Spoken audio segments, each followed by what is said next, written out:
Good afternoon, everyone. Myself, C. Raj Chawla. Welcome you all in this today's webinar on GST on educational institution.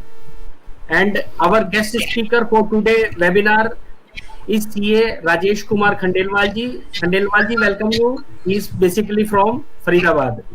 We are also very honored to have with us Shri Vivek Kumar Dubey ji, ACIT GST from Burhanpur, Madhya Pradesh. Welcome, Dubey ji. Thank you, sir. Now I request Shri Vivek Kumar Dubey ji, ACIT GST from Burhanpur for the opening remark. Sir धन्यवाद sir. Shri Rajesh Kumar sir का आज मैं बहुत शुक्रिया हूँ, बहुत आभार व्यक्त करूंगा कि वो एक नया जो सिनेरियो है एजुकेशन का, उसके साथ जीएसटी का जो लिंकअप है उसको जोड़ के बताएंगे हम लोगों को। मैं हृदय से आभार व्यक्त करूंगा राजेश सर का कि वे आज के इस कार्यक्रम को शुरू करें और शिक्षा और जीएसटी पर प्रकाश डालें। Thank you Dubey ji. First of all I would like to express my sincere thanks to the Raj Chawla ji who gives me this opportunity to share my little knowledge on this topic, GST on educational services। सबसे पहले बात करता हूं, अभी जो अपने दुबे साहब ने जो स्टार्ट करी थी, इंडिया में एजुकेशन एक सोशल रिस्पॉन्सिबिलिटी है और हर सिटीजन का फंडामेंटल राइट है एजुकेशन लेना। एक स्टेट जिसे हम गवर्नमेंट बोल देते हैं, ये गवर्नमेंट की लायबिलिटी है, ड्यूटी है कि वो अपने हर सिटीजन को free of cost education provide कराए। यहां पर गवर्नमेंट ने बहुत सारे स्कूल खोले हुए हैं, कॉलेजेस खोले हुए हैं, उसके बाद भी सभी सिटीजन्स को, हमारे देश के चिल्ड्रंस को एजुकेशन नहीं मिल पा रही है। रीजन, पॉपुलेशन बहुत ज्यादा है। इस चीज को ध्यान में रखते हुए गवर्नमेंट ने प्राइवेट सेक्टर को एजुकेशन में अलाउ कर दिया। जब प्राइवेट सेक्टर को एजुकेशन में अलाउ कर दिया तो प्राइवेट सेक्टर सबसे पहले ये देखता है कि क्या उसको किसी काम को करने में प्रॉफिट होगा। यदि उसको प्रॉफिट होगा तो वो उस काम को करेगा, यदि उसे प्रॉफिट नहीं होगा, यदि आप आज मुझसे कह देते हैं राजेश खंडेलवाल जी आपको ये वाला काम करना है परंतु इसमें आपको एक एक्स अमाउंट का लॉस होगा, तो मैं उस काम को करने में 10 बार सोचूंगा। परंतु यदि गवर्नमेंट ये कहती है कि यदि आपको लॉस होगा तो हम उस लॉस की आपको कंपनसेशन देंगे, उसकी भरपाई कर देंगे, तो हो सकता है उस काम के लिए मैं तैयार हो जाऊं। तो यहां पर पॉपुलेशन बढ़ी और गवर्नमेंट के पास रिसोर्सेज इतने नहीं थे कि वो सभी सिटीजन को free of cost education provide करे। तो यहां पर गवर्नमेंट ने क्या किया, प्राइवेट सेक्टर को एजुकेशन फील्ड में अलाउ कर दिया। जब प्राइवेट सेक्टर को एजुकेशन फील्ड में अलाउ किया तो वहां पर सबसे इंपॉर्टेंट चीज आ गई, प्रॉफिट मोटिव। प्रॉफिट मोटिव के चक्कर में जो एक एजुकेशन, जो एक सोशल रिस्पॉन्सिबिलिटी थी, जो एक मॉरल ड्यूटी होती है कि एजुकेशन देनी है अपने सिटीजन को, वो कहीं ना कहीं खत्म होती जा रही है, वो कहीं ना कहीं खत्म हो रही है। क्यों? क्योंकि प्राइवेट सेक्टर का मेन मोटो है प्रॉफिट अर्न करना, चाहे वो स्कूल चला रहा हो, चाहे वो कॉलेज चला रहा हो, या वो प्राइवेट आईटीआई की ट्रेनिंग देता हो, या कोई कोचिंग इंस्टीट्यूट हो। तो यहां पर अब जब हम ये बात कर रहे हैं कि एक तरफ तो गवर्नमेंट की रिस्पॉन्सिबिलिटी है free of cost education provide करना, दूसरी तरफ हम बात कर रहे हैं गवर्नमेंट ने प्राइवेट सेक्टर को एजुकेशन में अलाउ कर दिया। अब एजुकेशन एक पूरी तरह से रेवेन्यू बेस्ड इंडस्ट्री बन चुकी है, एक मेमथ सेक्टर बन चुका है। जिस तरह से आज की डेट में हमारे कंट्री के अंदर मेडिकल सर्विस कॉस्टली हो चुकी है, उसी तरह से एजुकेशन सर्विस भी बहुत कॉस्टली हो चुकी है। तो यहां पर यह डिफरेंशिएट करना जरूरी हो जाता है कि कौन सी एजुकेशन कोर एजुकेशन है और कौन सी एजुकेशन बिजनेस एजुकेशन है।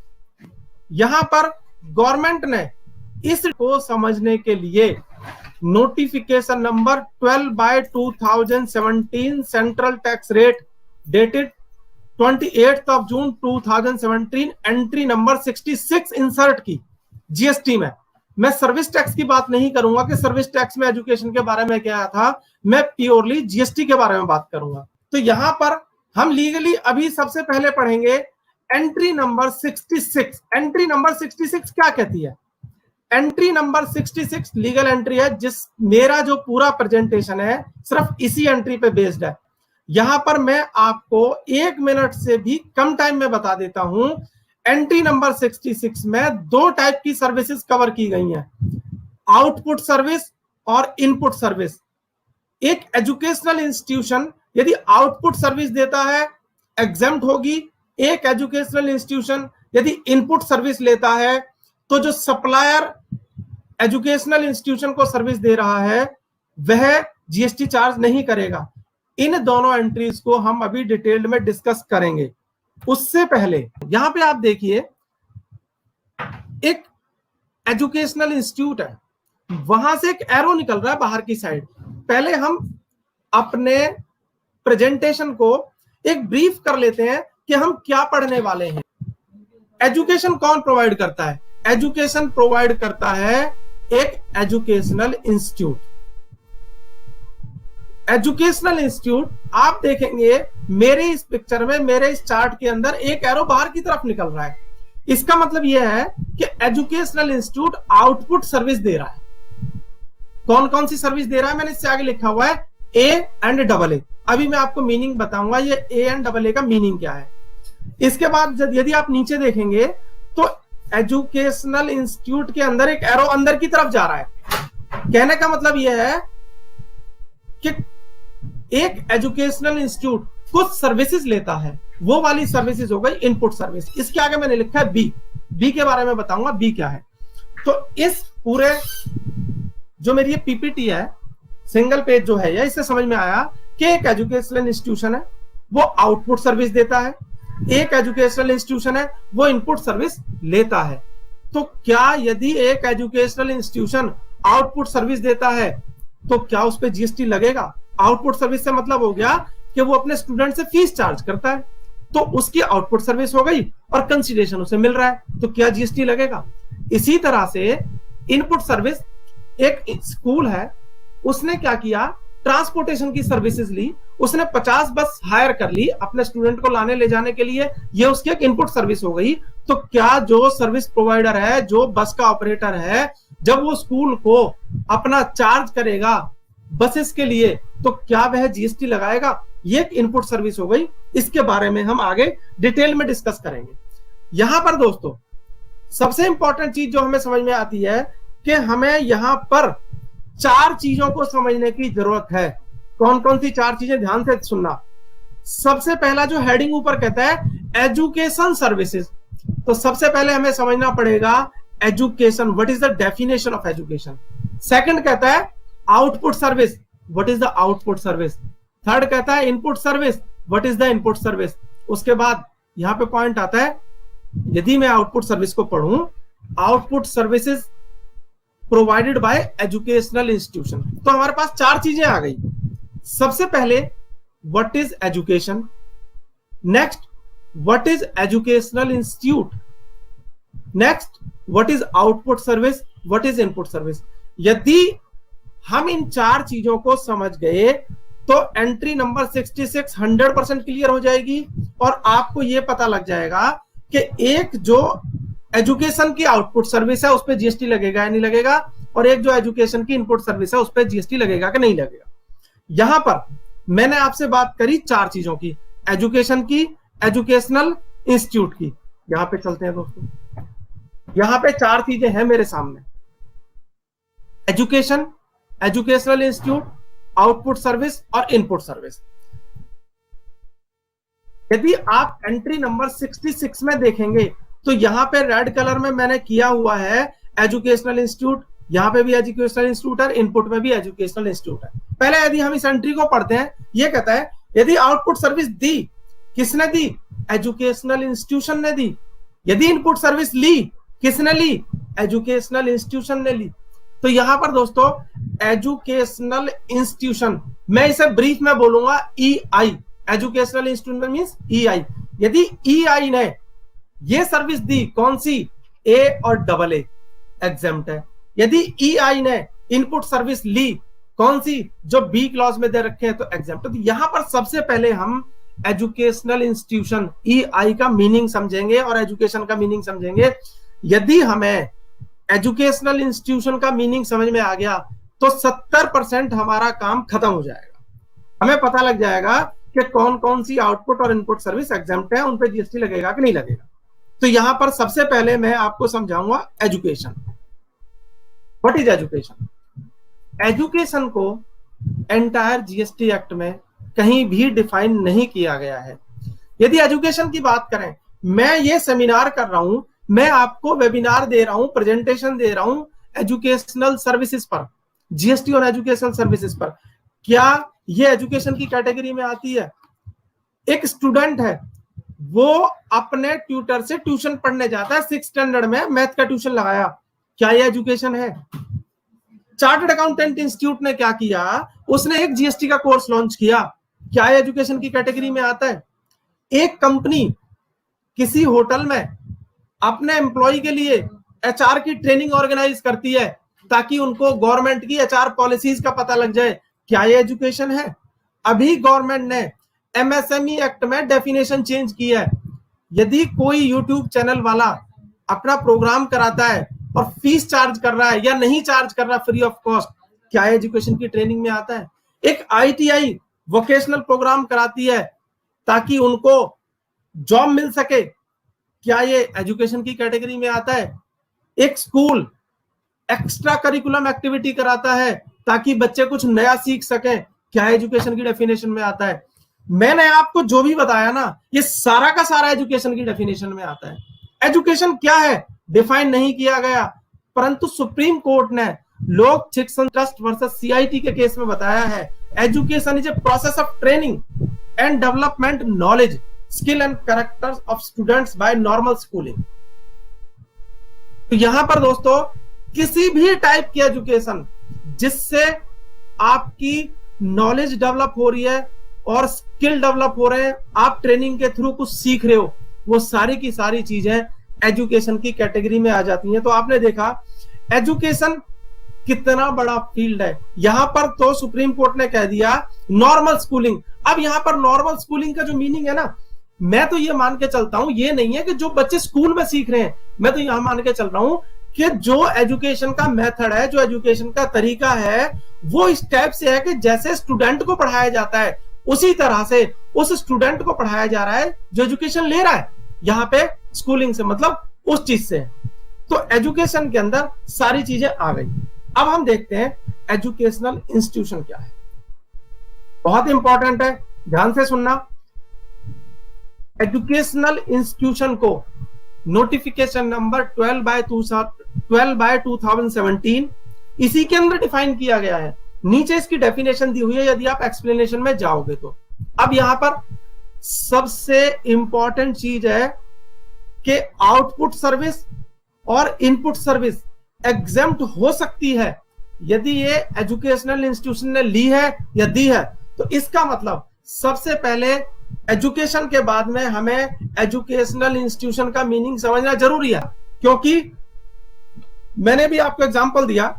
मैं आपको ये प्रोग्राम दे रहा हूं, यूट्यूब चैनल, ये वेब सीरीज के थ्रू प्रोग्राम दे रहा हूं, और यूट्यूब इसमें यूट्यूब के थ्रू प्रोग्राम दे रहा हूं, फेसबुक के थ्रू आपको प्रोग्राम दे रहा हूं, तो एजुकेशन तो हो गई है, मैं आपको समझा रहा हूं और आप सीख रहे हो। परंतु क्या मैं एजुकेशनल इंस्टीट्यूशन बनूंगा? क्यों? क्योंकि यदि ये एजुकेशन दी जा रही है किसके द्वारा? एजुकेशनल इंस्टीट्यूशन के द्वारा, तो वो एग्जेम्प्ट है। अब सबसे पहले ये देखेंगे कि क्या मैं एजुकेशनल इंस्टीट्यूशन बनूंगा, क्या एक कोचिंग इंस्टीट्यूट एजुकेशनल इंस्टीट्यूशन बनेगा? क्या मैंने अभी आपको बताया एक कंपनी जो होटल में अपने एम्प्लॉय को ट्रेनिंग दे रही है एचआर की, क्या वो एजुकेशनल इंस्टीट्यूशन बनेगी? तो यहां पर सबसे इंपॉर्टेंट चीज है एजुकेशनल इंस्टीट्यूशन क्या है। एजुकेशनल इंस्टीट्यूशन ऐसे इंस्टीट्यूट जो प्री स्कूल एजुकेशन प्रोवाइड कर रहे हैं और हायर सेकेंडरी स्कूल की एजुकेशन प्रोवाइड कर रहे हैं, वो सारे के सारे इंस्टीट्यूट एजुकेशनल इंस्टीट्यूशन की डेफिनेशन में आ जाएंगे। नेक्स्ट, एक इंस्टीट्यूट है वो क्या करता है? एजुकेशन प्रोवाइड करता है। क्यों प्रोवाइड करता है? क्योंकि उसको एक कोर्स पूरा कराना है, उस कोर्स से उसको एक डिग्री मिल जाती है स्टूडेंट को, और वो जो कोर्स है वो लॉ द्वारा रिकॉग्नाइज होना चाहिए। मैंने आपको एग्जांपल के थ्रू बताने की कोशिश की थी, जैसे बीकॉम है, तो बीकॉम का यदि कोई स्टूडेंट एक कोर्स करता है कॉलेज के अंदर, तो वो क्या ले रहा है? एजुकेशन ले रहा है। एजुकेशन क्यों ले रहा है?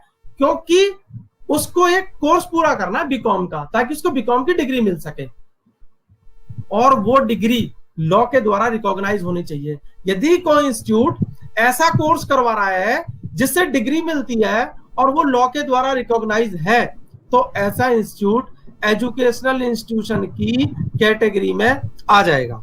अब यहां पर आपने एक बात नोट नहीं करी जो मैं आपको बताऊंगा। जो पहला वाला पॉइंट है ना, वहां पे सिंपल लिखा है pre school education and education up to higher secondary school और इक्विवेलेंट, लेकिन नेक्स्ट एंट्री में एक वर्ड डाल दिया उन्होंने, रिकॉग्नाइज्ड बाय एनी लॉ। तो यहां पर समझने की बात यह है कि सेकंड एंट्री में डाल दिया रिकॉग्नाइज्ड बाय एनी लॉ, पहली वाली एंट्री में है ही नहीं। अब यहां पर रिकॉग्नाइज्ड बाय एनी लॉ का क्या मीनिंग है? यहां पर रिकॉग्नाइज्ड बाय एनी लॉ का मीनिंग यह है कि जो कॉलेज कोर्स करा रहा है और उस कोर्स के बाद में जो डिग्री मिलती है ना, वो डिग्री इंडियन लॉ से रिकॉग्नाइज होनी चाहिए।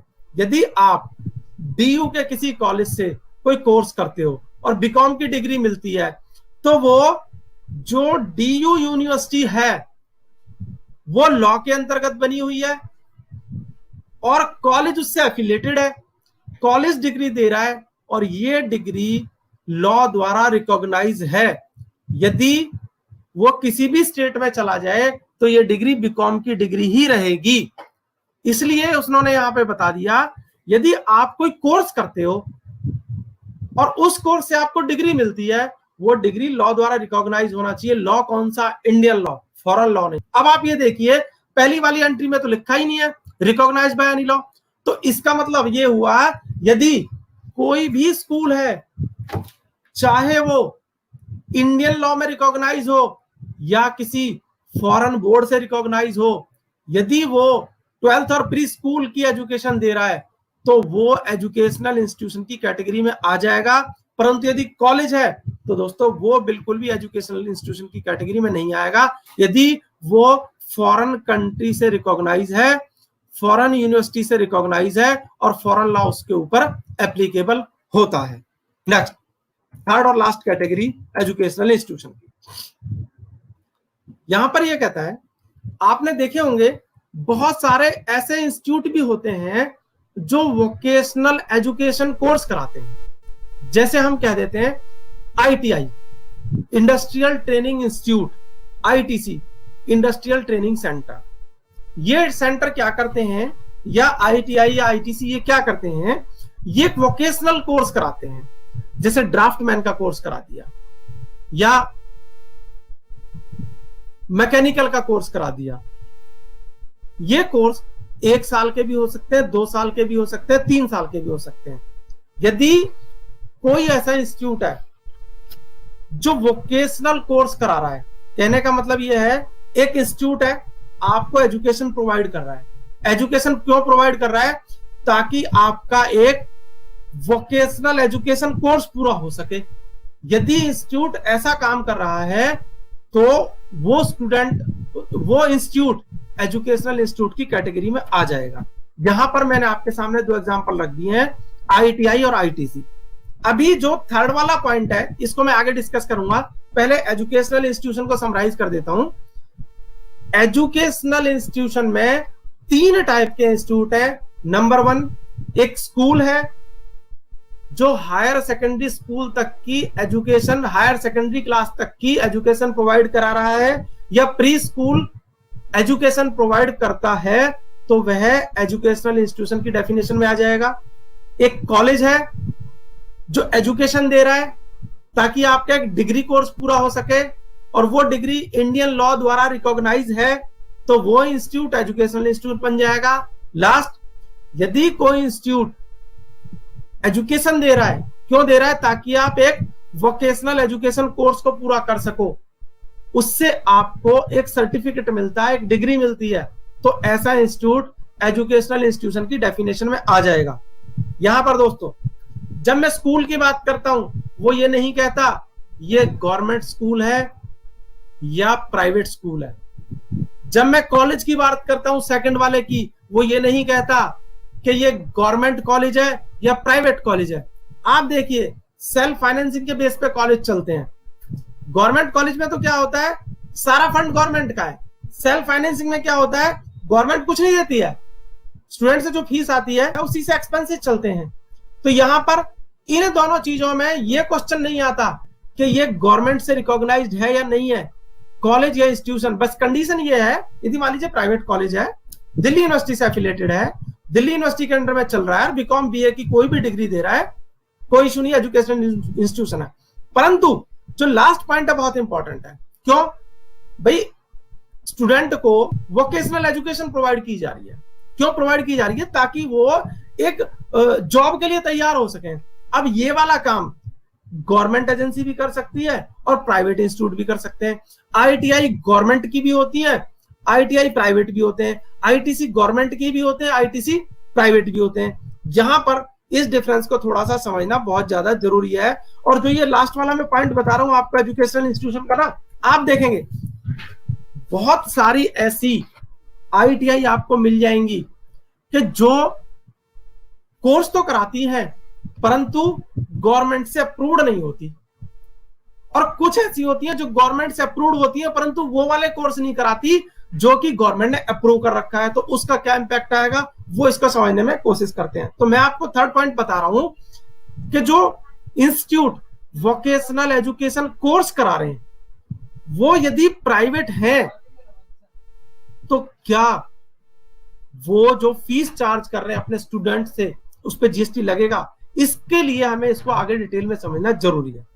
वो ये कहता है यदि जो एजुकेशनल इंस्टीट्यूशन है वो वोकेशनल एजुकेशन कोर्स प्रोवाइड कर रहा है वो अप्रूव्ड होना चाहिए। एक प्राइवेट आईटीआई है वो अप्रूव्ड होनी चाहिए। कहां से? वो अप्रूव्ड होनी चाहिए एनसीवीटी या एससीवीटी से।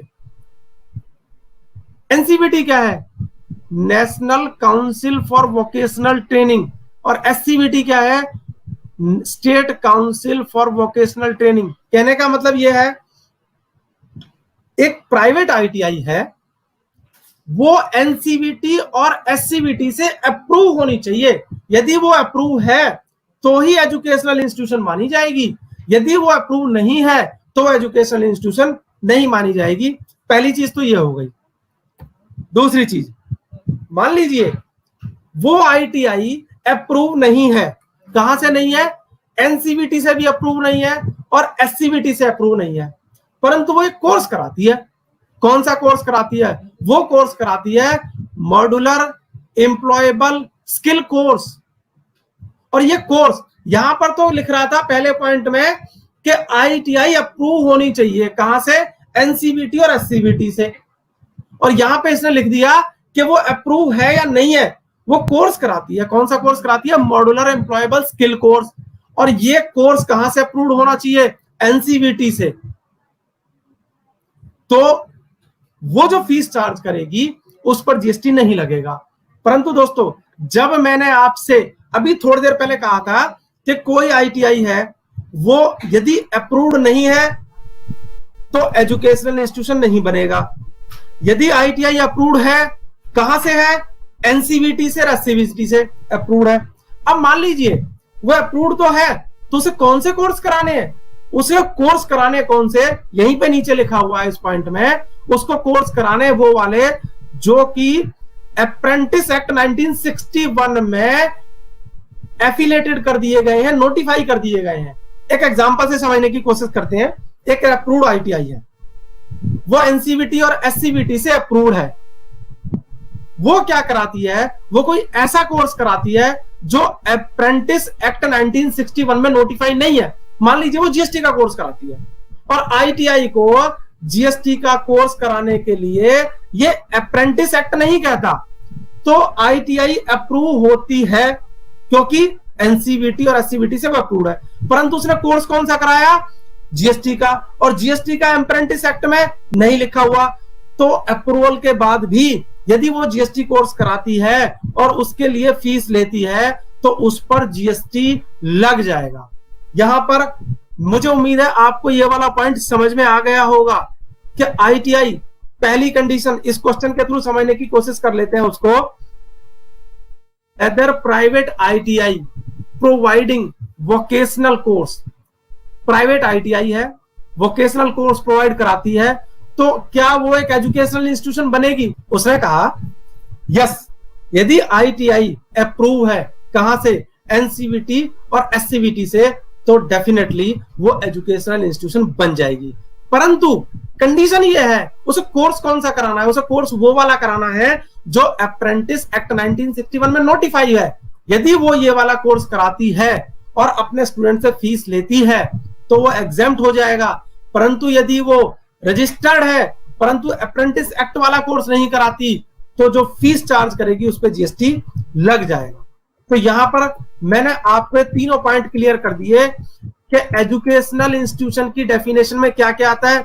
स्कूल सारे आएंगे, पब्लिक है, प्राइवेट है, कॉलेज पब्लिक वाले भी आएंगे, प्राइवेट वाले भी आएंगे, परंतु कंडीशन ये है कि वो जो डिग्री दे रहे हो वो लॉ द्वारा रिकॉग्नाइज होनी चाहिए। कई बार क्या होता है, एक कॉलेज है वो क्या करता है, बीकॉम की डिग्री कराता है, उसने क्या किया, किसी फैकल्टी से टाई अप कर लिया, फैकल्टी को बोला भाई ऐसा है हमारे स्टूडेंट हैं बीकॉम के, वो क्या करना चाहते हैं, वो जीएसटी का कोर्स करना चाहते हैं, 6 महीने का आप जीएसटी सिखा दो। तो कॉलेज वालों ने बोला बच्चों को भाई आप फीस हमें ही दोगे। तो वो जो स्टूडेंट ने क्या किया, फीस कॉलेज को दी और वो फैकल्टी आई और फैकल्टी ने 6 महीने का कोर्स करा दिया। तो इस केस में एजुकेशनल इंस्टीट्यूशन जो ये 6 महीने का फैकल्टी का कोर्स कराया है, केवल पर्टिकुलर इस कोर्स के लिए वो एजुकेशनल इंस्टीट्यूशन नहीं बनेगा। अब एजुकेशनल इंस्टीट्यूशन नहीं बनेगा, इसका क्या इंपैक्ट आएगा हम आगे देखते हैं। लेकिन जो बाकी उसने बीकॉम का कोर्स कराया उसके लिए वो एजुकेशनल इंस्टीट्यूशन बन गया।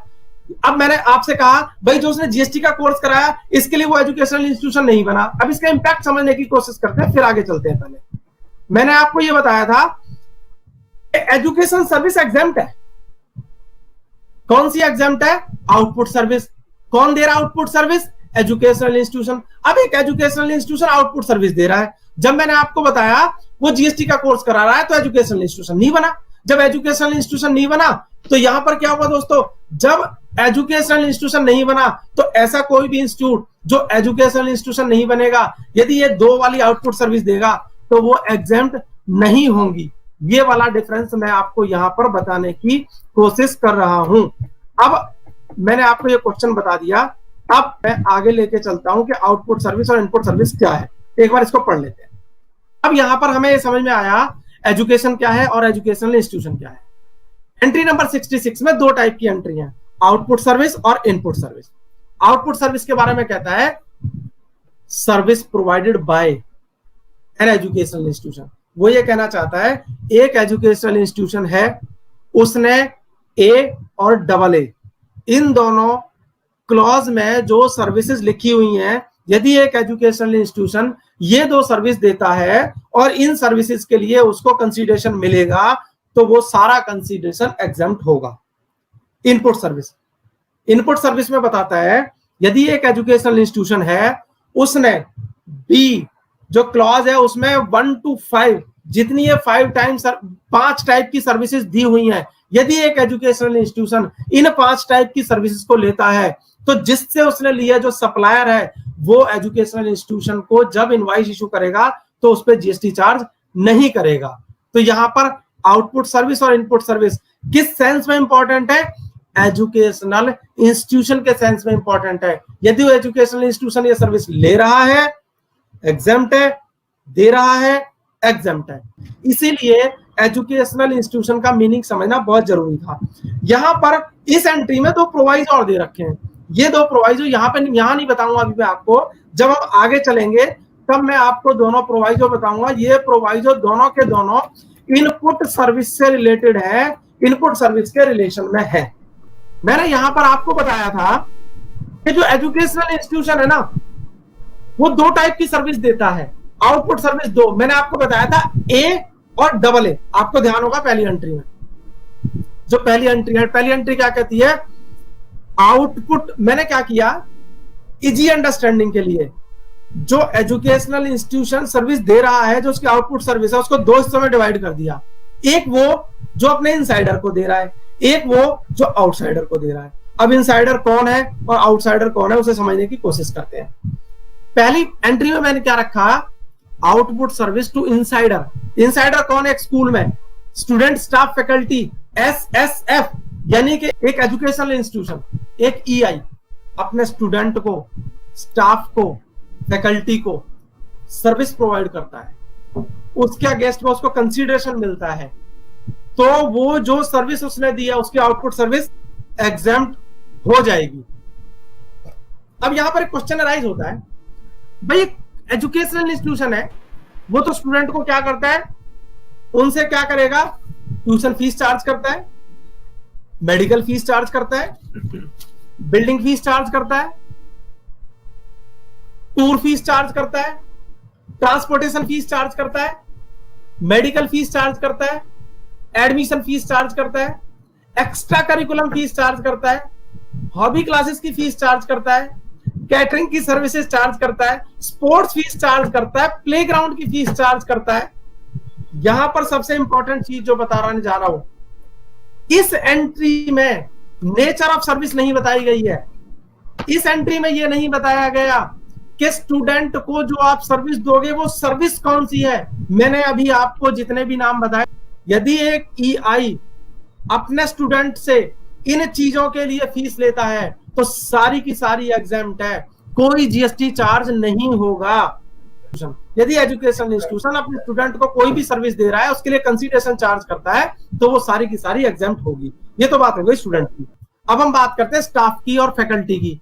तो स्टाफ को भी जो सर्विस प्रोवाइड की जा रही है, मान लो एजुकेशनल इंस्टीट्यूशन है, वो स्टाफ को बस प्रोवाइड कराता है और बस की फीस चार्ज करता है। स्टूडेंट जा रहे हैं, स्टाफ जा रहा है, फैकल्टी जा रही है, क्योंकि यहां पर इस एंट्री के अंदर नेचर ऑफ सर्विसेज को डिफाइन नहीं किया गया। यदि वो नेचर ऑफ सर्विस बता देते हमें कि भाई ये वाली सर्विसेज एग्जेम्प्ट होंगी, यहां पर नेचर ऑफ सर्विसेज सिंपल ही कह दिया। यदि वो स्टूडेंट, स्टाफ, फैकल्टी को आउटपुट सर्विस देते हैं, कंसीडरेशन चार्ज कर रहे हैं उसके लिए, वो सारी की सारी आपकी एग्जेम्प्ट होगी, टैक्सेबल नहीं होगी। कंडीशन सिर्फ यही है कि जो फीस चार्ज कर रहा है वो एजुकेशनल इंस्टीट्यूशन होना चाहिए और पेमेंट करने वाला स्टूडेंट, स्टाफ और फैकल्टी होनी चाहिए।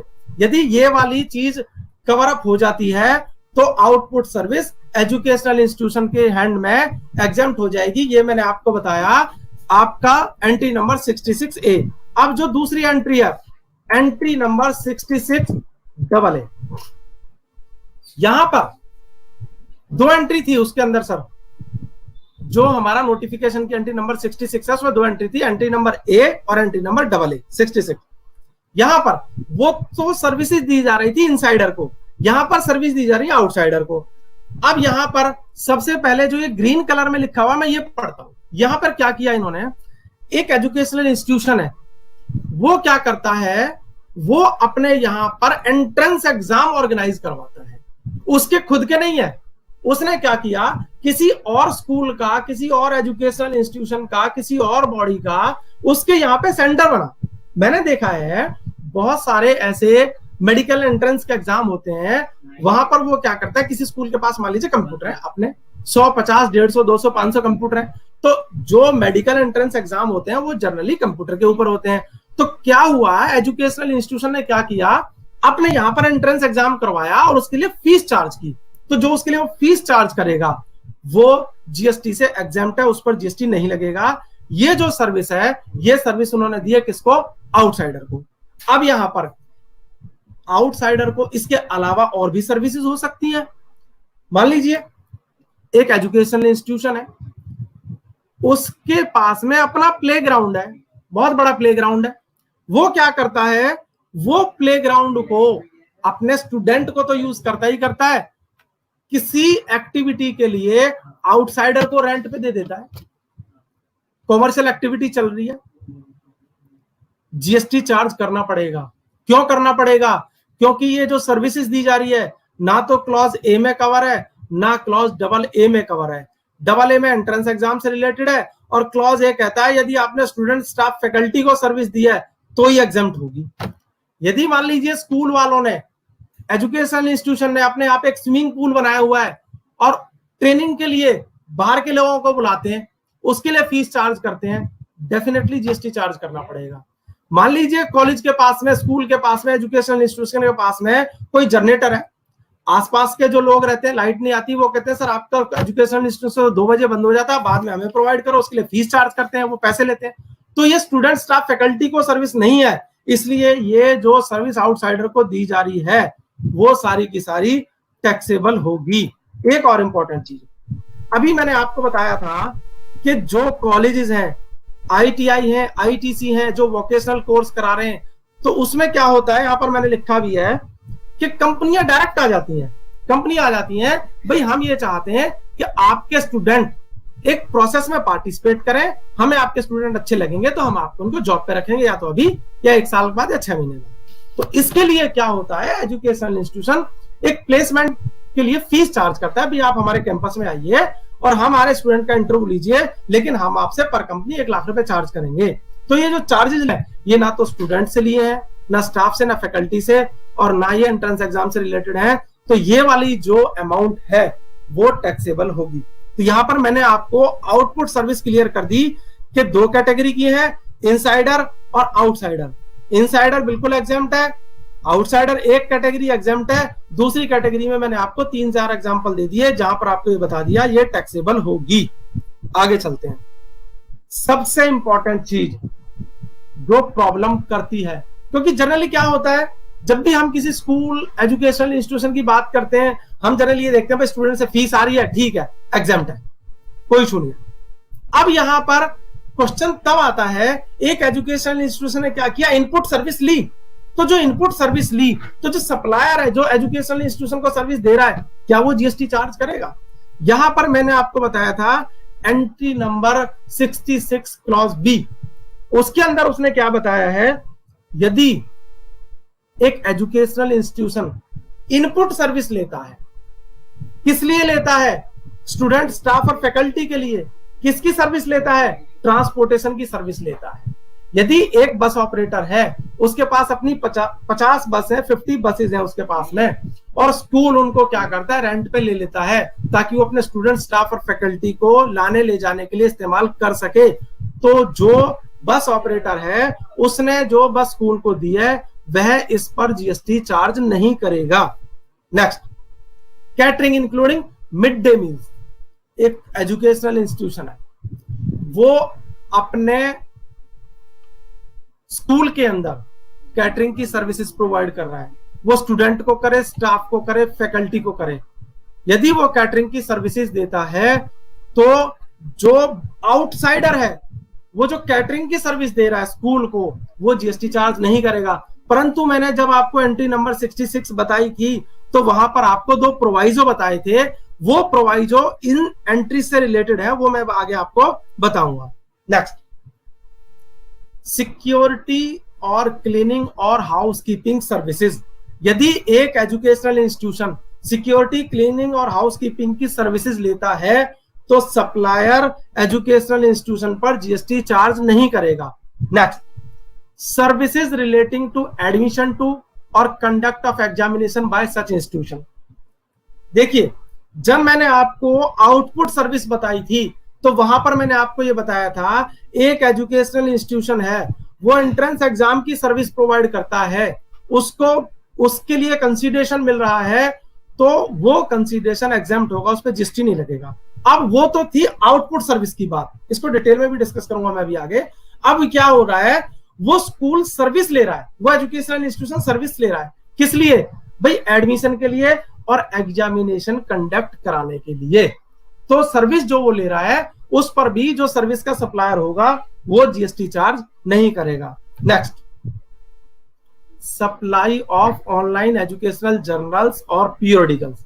यदि एक एजुकेशनल इंस्टीट्यूशन है, वो ऑनलाइन एजुकेशन जर्नल्स और पीरियोडिकल्स प्रिंटिंग की या इससे रिलेटेड ऑनलाइन, इसी से रिलेटेड जो सर्विसेज है वो ले रहा है, तो उस पर जीएसटी चार्ज नहीं करेगा। कौन नहीं करेगा? सप्लायर नहीं करेगा। तो यहां पर आपने देखा, जब मैंने आपको आउटपुट सर्विस बताई तो यहां पर 2 सर्विसेज थी, इनसाइडर और आउटसाइडर। जब यहां पर इनपुट सर्विस की बात आई तो उसने क्या किया, प्रोवाइजो लगा दिया।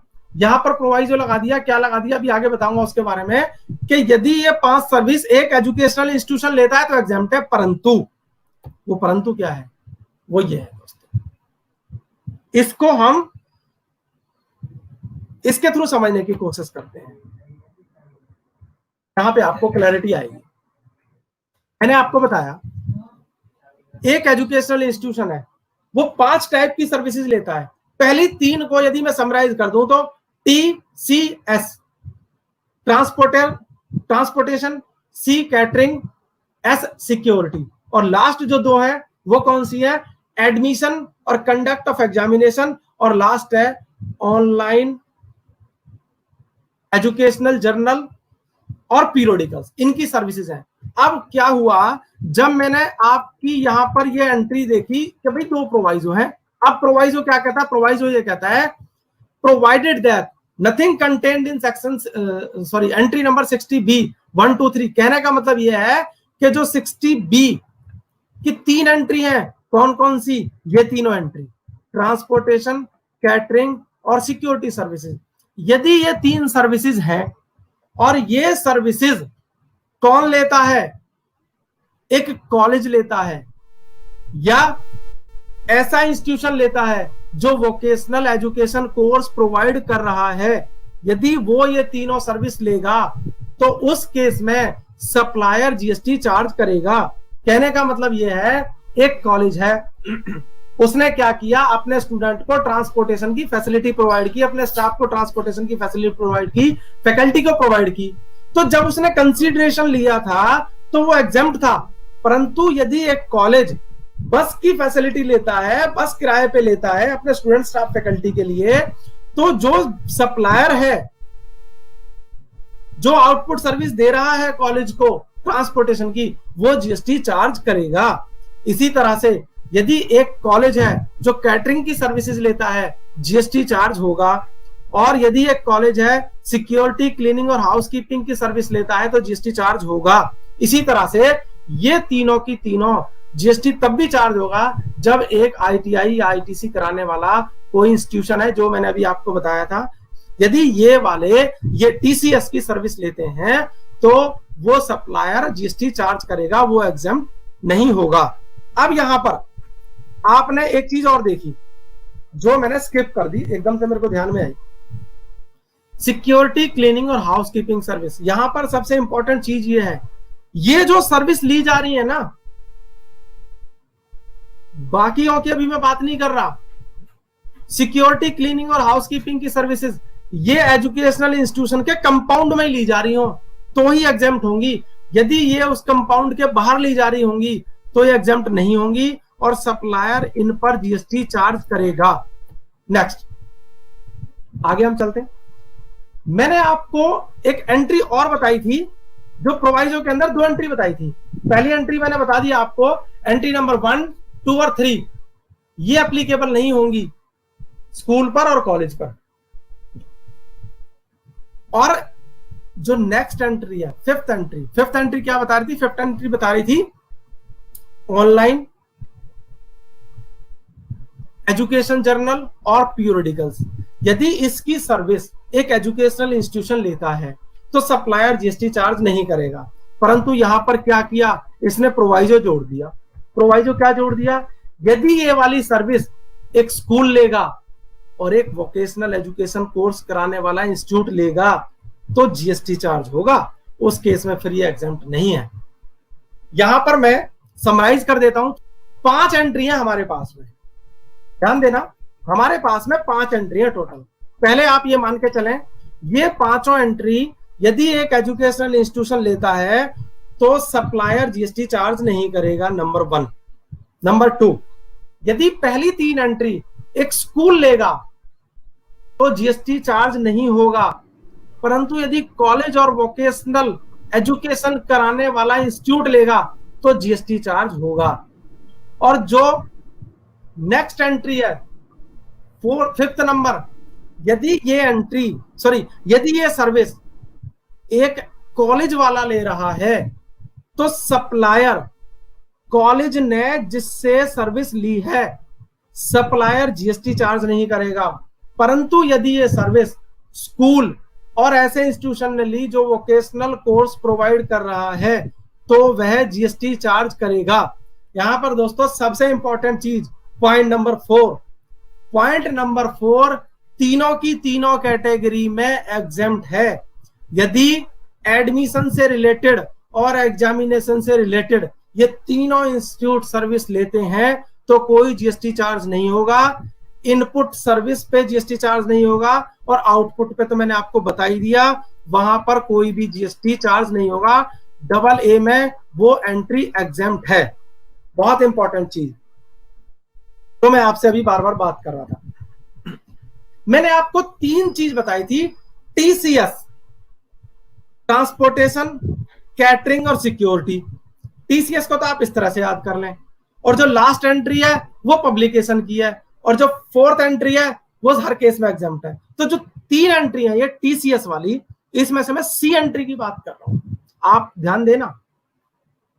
ये वाली जो 3 एंट्री थी ना टीसीएस वाली, ये इन दोनों केसों में टैक्सेबल है। कौन से में? कॉलेज के केस में टैक्सेबल है और वोकेशनल के केस में टैक्सेबल है। कहने का मतलब ये है, यदि कैटरिंग की सर्विस स्कूल ले रहा है तो एग्जाम्प्ट है। समझ में आ गया? अब यहां पर हम ये देखते हैं, यदि कैटरिंग की सर्विस एक कॉलेज लेता है या वोकेशनल इंस्टीट्यूशन जो वोकेशनल कोर्स करा रहा है वो लेता है, तो कितना टैक्स लगेगा। यहां पर एक सर्कुलर आया हुआ है, उसमें क्या है ध्यान देना।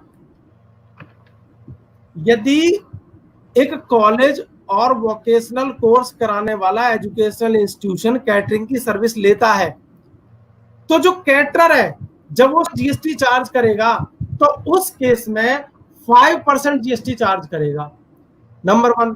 नंबर 2, और इस जीएसटी का उस एजुकेशनल इंस्टीट्यूशन को क्रेडिट भी नहीं मिलेगा। क्यों क्रेडिट नहीं मिलेगा? क्यों? क्योंकि उसकी आउटपुट सप्लाई तो एग्जाम्प्ट है। जब आउटपुट सप्लाई एग्जाम्प्ट है तो क्रेडिट किस बात का। अब यहां पर एक और एग्जांपल ले लेते हैं इसी चीज के साथ में। ये भी तो पॉसिबिलिटी हो सकती है कि वो कैटरिंग की सर्विस ना ले, अपना ही प्रोडक्ट खरीदे कैटरिंग की सर्विस के लिए, भाई अपना सब्जी लाए, दाल लाए, आटा लाए और भी दूसरे आइटम लाए, और उस पर वो क्या करे, अपने आप खाना बनाए और अपने स्टूडेंट को दे। तो इस केस में जो उसने आइटम परचेज किए उनमें से कुछ ऐसे होंगे जिसपे जीएसटी लगेगा, कुछ ऐसे होंगे जिसपे जीएसटी नहीं लगेगा। तो इस केस में क्या हुआ, अब मैंने आपसे कहा यदि वो कैटरर की सर्विस लेता है, यदि वो कैटरर की सर्विस लेता है तो 5% जीएसटी चार्ज करेगा। मान लीजिए उसने खाना बनाने के लिए कोई आइटम परचेज किया, किसी पे तो 0% टैक्स होगा, किसी पे 5 होगा, किसी पे 12, किसी पे 18, किसी पे 28। तो क्या इंपैक्ट आएगा? क्या वो ये कह सकता है भाई साहब मैं तो स्कूल के लिए ले जा रहा हूं, क्या एग्जाम्प्ट होगा? नहीं, यहाँ पर कोई एग्जाम्पशन नहीं है। यदि नॉर्मल पब्लिक के लिए वो आइटम 18% पे टैक्सेबल है खाने का, तो यहाँ पर भी वो 18% पे, यदि 28 पे तो 28% टैक्स लगेगा, और उस पर उसको जो जीएसटी लग गया कोई भी क्रेडिट नहीं मिलेगा। Next, hostel services. कुछ इंपॉर्टेंट चीजें जो मैं बताना चाह रहा हूं आपको इससे रिलेटेड। यहां पर एक एजुकेशनल इंस्टीट्यूशन है, वो एजुकेशनल इंस्टीट्यूशन क्या करता है, उसके यहाँ पे डे बोर्डिंग का प्रोसेस है। वो क्या करता है, अपने यहां पर स्टूडेंट को पूरा दिन रखता है, शाम को घर भेजता है, और कई जगह तो क्या हॉस्टल की फैसिलिटी प्रोवाइड कर रखी है। स्टूडेंट 365 दिन रहते हैं। अब इस केस में दोस्तों वो स्कूल एजुकेशन की भी फीस लेता है, हॉस्टल की फीस भी लेता है, और दूसरी फीस भी लेता होगा, केयरिंग की सर्विसेज की जो दूसरी फीस लेता है।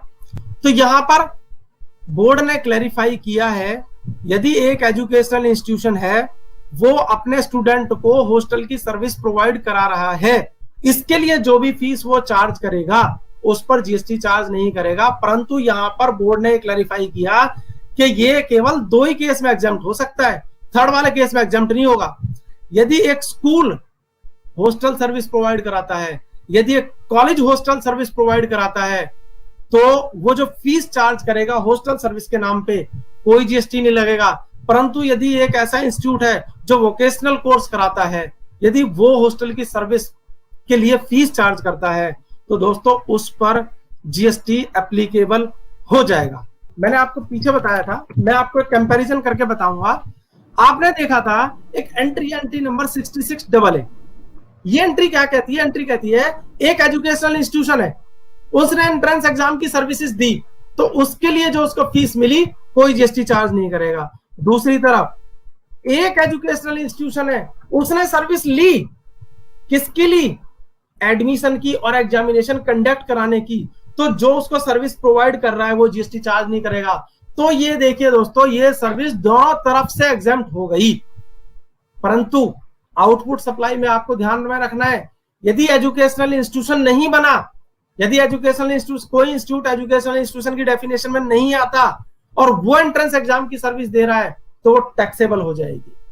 तो ये जो सर्विस मैंने आपको बताई, दोनों का मैंने आपको ये यहां पर कंपैरिजन करके बता दिया। एक कॉलेज है, उसने क्या किया, कॉलेज ने अपना एक बीकॉम का कोर्स कराया और बीकॉम के कोर्स के साथ साथ उसने क्या किया, उसने स्टूडेंट को बोला भाई आप जीएसटी का कोर्स कर लो, या आप एक काम करो मैं टैली का कोर्स करा देता हूं आपको, अकाउंटिंग का एक कोर्स करा देता हूं, आप लास्ट ईयर में आ गए हो, एक साल आप करा गए, एक साल का आप अकाउंटिंग का कोर्स करिए, अकाउंटिंग के कोर्स की 6,000 रुपए फीस है और बीकॉम की जो आप दे रहे हो।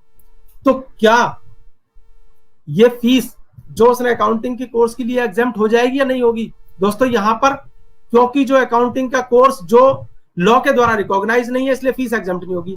यहां पर एक दूसरा मैंने क्वेश्चन लिया है, fee for GST education classes course by consult wise institute. एक इंस्टीट्यूट है कंसल्ट वाइस के नाम से, वो क्या करता है, जीएसटी की एजुकेशन क्लासेस चलाता है, कोर्स प्रोवाइड करता है। इसके लिए उसने क्या किया, पर स्टूडेंट फीस ली, 500 रुपए ली, 5,000 रुपए ली, 5 लाख रुपए ली, कितनी फीस हो सकती है। अब क्या जो फीस चार्ज कर रहा है जीएसटी कोर्स की, क्या वो एग्जेम्प्ट, क्या वो उसको एग्जेम्पशन मिलेगी जो फीस चार्ज कर रहा है? अभी मैं यहाँ पर ये नहीं जा रहा कि उसकी थ्रेशोल्ड लिमिट क्रॉस हुई या नहीं हुई, मैंने मान के चलता हूँ वो जीएसटी के लिए लाइबल है।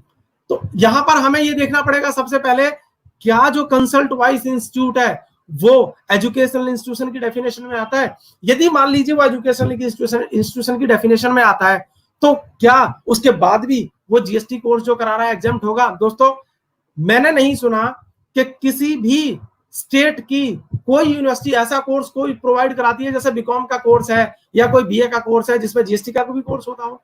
भले ही ये कंसल्ट वाइस इंस्टीट्यूट है, एजुकेशन इंस्टीट्यूशन बन जाए, परंतु क्योंकि ये जो एजुकेशन जीएसटी का कोर्स है ये लॉ द्वारा रिकॉग्नाइज नहीं है, इसलिए इस पर जीएसटी चार्ज होगा ही होगा। यहाँ पर मैं अभी सभी पार्टिसिपेंट से एक रिक्वेस्ट भी कर लेता हूँ, एक वो चैनल है, यूट्यूब चैनल है कंसल्ट वाइस के नाम से, आप जितने भी पार्टिसिपेंट हैं और जो ये मेरी पीपीटी देख रहे हैं, मैं आप सबसे रिक्वेस्ट करता हूं आप इस चैनल को जरूर सब्सक्राइब करें। आपको टाइम टू टाइम बहुत बढ़िया अपडेट इस पे मिलेंगे और मैं आपके लिए इस पर लाते रहता हूं यहाँ पर। अच्छा, एक बहुत इंपॉर्टेंट क्वेश्चन, ये क्वेश्चन पूरी एंट्री में नहीं है, 66 में, बट बहुत इंपॉर्टेंट है। इंपॉर्टेंट क्या है जी, क्वेश्चन देख लेते हैं पहले। एजुकेशनल इंस्टीट्यूशन ने क्या किया, एक एजुकेशनल इंस्टीट्यूशन है, उसने अपना इंस्टीट्यूट चलाने के लिए, अपना स्कूल चलाने के लिए, कॉलेज चलाने के लिए एक इमोल प्रॉपर्टी किराए पे ले ली, किराए पे ले ली उसने।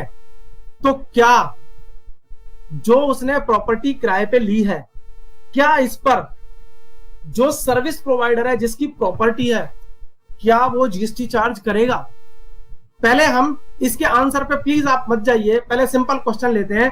एजुकेशनल इंस्टीट्यूशन ने बिल्डिंग किराए पे ली क्योंकि उसको अपना स्कूल चलाना है, तो क्या जो सर्विस प्रोवाइडर है जिसकी बिल्डिंग है, क्या वो जीएसटी चार्ज करेगा? यहां पर 1 मिनट के लिए अपना दिमाग लड़ाइए। मैंने आपको 5 इनपुट सर्विस बताई थी, कौन कौन सी? टीसीएस, ट्रांसपोर्टेशन, कैटरिंग और सिक्योरिटी। उसके बाद मैंने बताई थी आपको, यदि एजुकेशनल इंस्टीट्यूशन सर्विस लेता है किसकी? एडमिशन की और एग्जामिनेशन कंडक्ट कराने की। और लास्ट में मैंने आपको बताया था, यदि ऑनलाइन एजुकेशनल जर्नल और पीरियडिकल्स की सर्विस लेता है तो एजुकेशनल इंस्टीट्यूशन के हाथ में वो एग्जेम्प्ट है, प्रोवाइजो को ध्यान में रखना।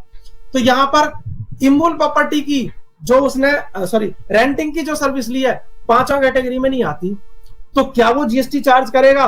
पहला सवाल यहां पर ये आ गया।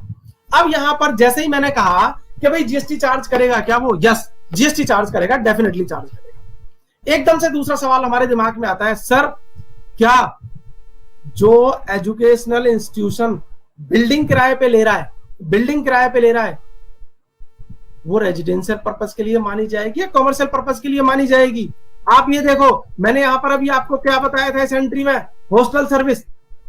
एक स्कूल है, एक कॉलेज है, उसने अपने स्टूडेंट को हॉस्टल सर्विस प्रोवाइड कर रखी है, स्टूडेंट वहीं रहते हैं, वहां पर क्या है, वो हॉस्टल की फीस चार्ज करता है, कमरे के नाम पे 2,000 रुपए महीना लेता है। मैंने आपको बताया हॉस्टल सर्विस, यदि एक एजुकेशनल इंस्टीट्यूशन फीस चार्ज कर रहा है हॉस्टल सर्विस के नाम पे तो एग्जाम्प्ट है। तो यहां पर ध्यान रखना, ये जो मैं हॉस्टल सर्विस की बात कर रहा हूं ना, ये आउटपुट सप्लाई है, और यहां पर जो मैं ये बात कर रहा हूं ये मेरी इनपुट सप्लाई है, मींस एजुकेशनल इंस्टीट्यूशन की इनपुट सप्लाई है। तो यहां पर क्वेश्चन अराइज होता है, जो एजुकेशनल इंस्टीट्यूशन ने रेंटिंग की सर्विस ली है, ये रेजिडेंशियल में आती है, कॉमर्शियल में आती है? क्यों कह रहा हूं, आप एक बार ये एंट्री देख लें जो मैंने आंसर लिखा है। यहां पर ये एंट्री नंबर है 12, नोटिफिकेशन नंबर 12/2017, डेटेड 28 जून 2017 की। ये क्या कहती है?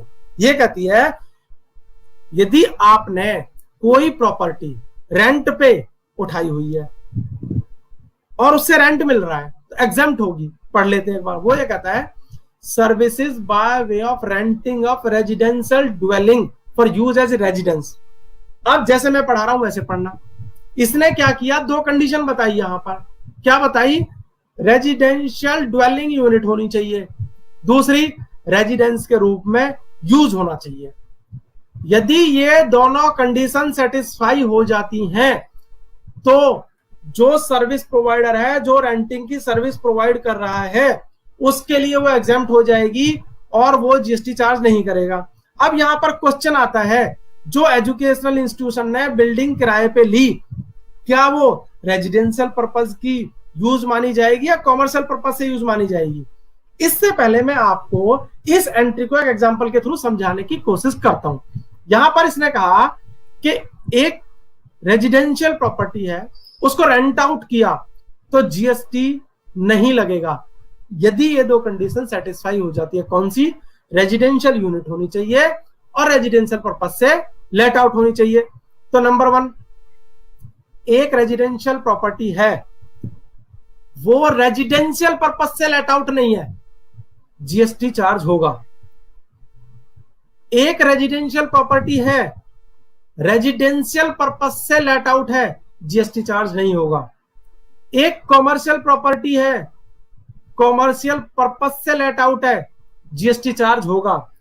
एक कॉमर्शियल प्रॉपर्टी है, रेजिडेंशियल पर्पस से लेट आउट की गई है, ध्यान देना मेरी बात का, कॉमर्शियल प्रॉपर्टी है और रेजिडेंशियल पर्पस से लेट आउट की गई है, जीएसटी चार्ज होगा।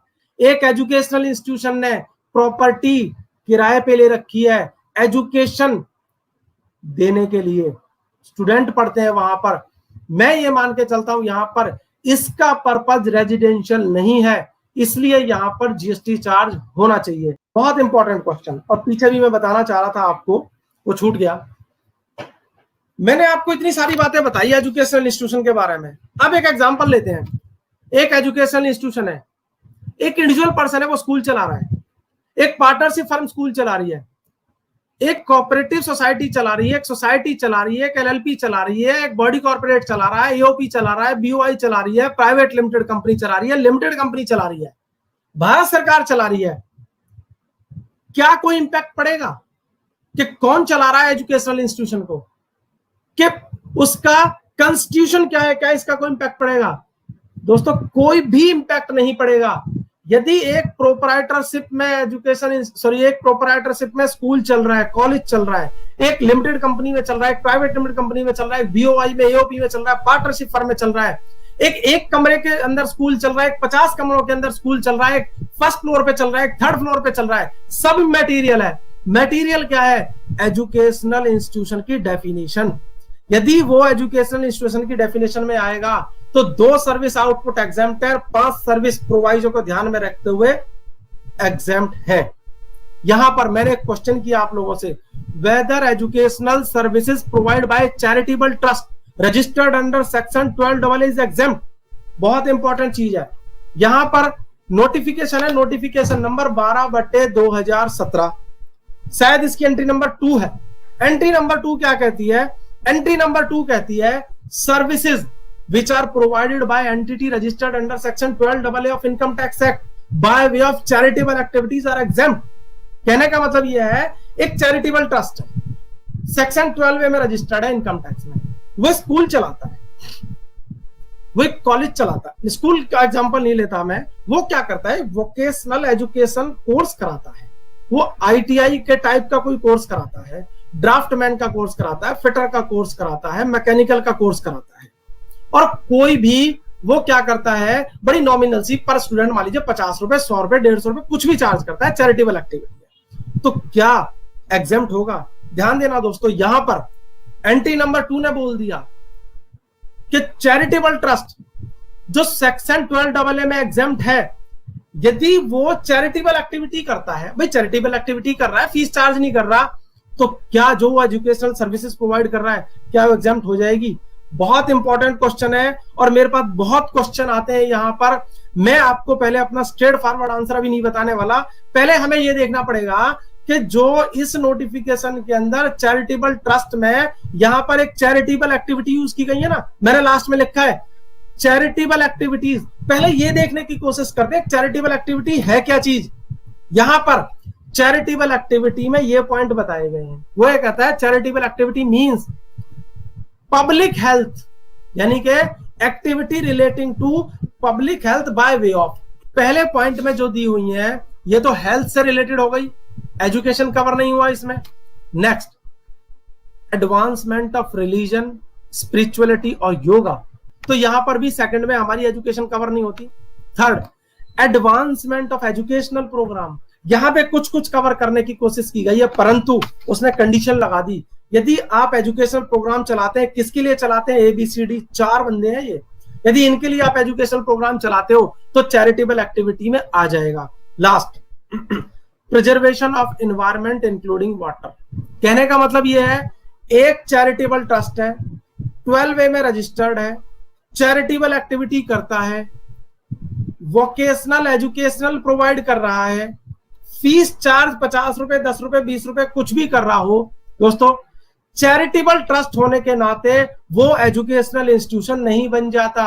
यदि चैरिटेबल ट्रस्ट एजुकेशनल इंस्टीट्यूशन की कंडीशन को पूरा नहीं करता है तो उसको एग्जेम्पशन नहीं मिलेगी, भले ही वो 12A में रजिस्टर्ड हो। ये बहुत इंपॉर्टेंट चीज है, क्योंकि बहुत सारे ऐसे क्वेश्चन आते हैं जब कहते हैं सर हमारा तो ट्रस्ट है 12A में रजिस्टर्ड है, सर हमारी तो सोसाइटी है 12A में रजिस्टर्ड है, हमारी तो कोऑपरेटिव सोसाइटी है 12A में रजिस्टर्ड है। नहीं सर, भूल जाइए, जब तक आप एजुकेशनल इंस्टीट्यूशन की डेफिनेशन को कंप्लीट नहीं करेंगे आपको यहां पर एग्जेम्पशन नहीं मिलेगी। कुछ सेकंडों के अंदर समराइज कर लेते हैं। सबसे पहले हमने एजुकेशन देखा, फिर एजुकेशनल इंस्टीट्यूशन देख लिया, उसमें 3 पॉइंट देख लिए, फिर हमने देखा यदि एजुकेशनल इंस्टीट्यूशन आउटपुट सर्विस देता है एग्जेम्प्ट है, यदि एजुकेशनल इंस्टीट्यूशन इनपुट सर्विस लेता है TCS और अगले वाली 2 तो प्रोवाइजो को ध्यान में रखना है आपने, GST चार्ज नहीं होगा। आपको मेरा प्रेजेंटेशन पसंद आया होगा। और लास्ट में एक रिक्वेस्ट और, चैनल कंसल्ट वॉइस है, इसको जरूर से जरूर आप सब्सक्राइब करें। Thank you very much. Now my request to हमारे कमिश्नर साहब से, योर क्लोजिंग रिमार्क सर। आज का जो सत्र है वो श्री राजेश कुमार खंडेलवाल साहब की वजह से बहुत ही ज्ञानवर्धक रहा, और कुछ बहुत सारे उन्होंने हम लोगों को इस तरह के एलिमेंट बताए हैं जिसकी वजह से आज की रात की नींद बड़ी मुश्किल होगी। और एजुकेशन और GST पर सर आपकी जो स्टडी थी ना, मैं उसको सैल्यूट करता हूँ। आपने मतलब आंखें खोल के रख दी, मतलब मैंने अभी उसे पढ़ा है लेकिन उस तरह से कभी समझ नहीं पाया जैसे आपने आज बताया। तो सर पूरे व्यूवर्स की ओर से मैं मतलब आपको हृदय से बहुत आभार व्यक्त करना चाहूँगा कि आपने सच में मतलब इसको पूरा डिकोड करके रख दिया, आप कुछ बचा नहीं है इसको समझने के लिए। तो इस कैवल्य ज्ञान के लिए मतलब आपको कोटि कोटि धन्यवाद। Thank you sir.